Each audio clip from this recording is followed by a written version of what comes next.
বাবে আমি প্ৰথমতে লৈছো 1 কাপ ময়দা 1 কাপ চেনি আমি চাহৰ কাপৰ জোখেৰে লৈছো প্ৰথমতে চেনিখিনি প্ৰথমে আমি গুৰি কৰি লম তেতিয়া আমাৰ মিশ্ৰণটো বেছি ভাল হ'ব আৰু দুটা ডিম লৈছো আৰু সুগন্ধিভাৱে আমি ভেনিলা এসেন্স ব্যৱহাৰ কৰিছো এইখন টেবুলস্পুন 1 টেবুলস্পুন আমি ইয়াত ব্যৱহাৰ কৰিম এতিয়া আমি প্ৰথমে ডিমখিনি মিশ্ৰণটো বনাই লওঁ আহক আমি আৰম্ভ কৰো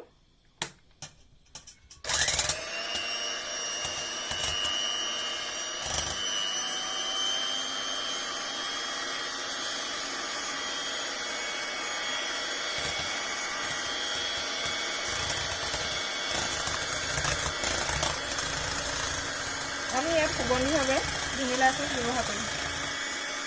ডিমৰ গোন্ধ নোহোৱাৰ বাবে আমি ইয়াত ব্যৱহাৰ কৰিম আৰু ইয়াতে আমি চেনি ব্যৱহাৰ কৰিম অলপ অলপকৈ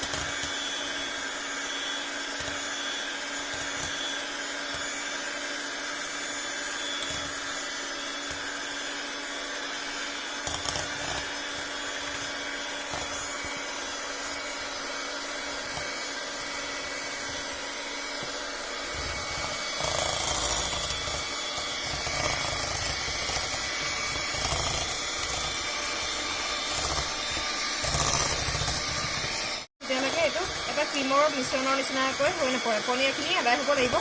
ক্ৰীমি ফাউণ্ডেশ্যন ইয়াত হ'ব লাগিব তেতিয়ালৈকে আমি এইটো দি থাকিব লাগিব এই দেখিছেনে মিশ্ৰণটো লাহে লাহে ক্ৰীমৰ দৰে হ'বলৈ আৰম্ভ কৰিছে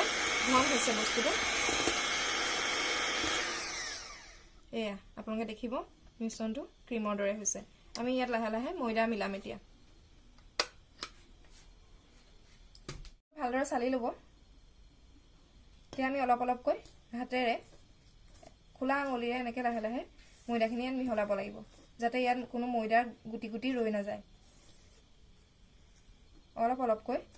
হাতেৰে ঘূৰাই ঘূৰাই মিশ্ৰণটো আমি তৈয়াৰ কৰিব লাগিব আঙুলিকেইটা বহলকৈ ল'ব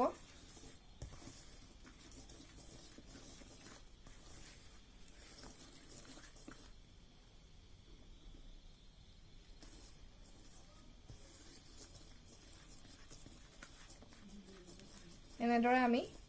কম কমকৈ ময়দাখিনি মিহলাই যাম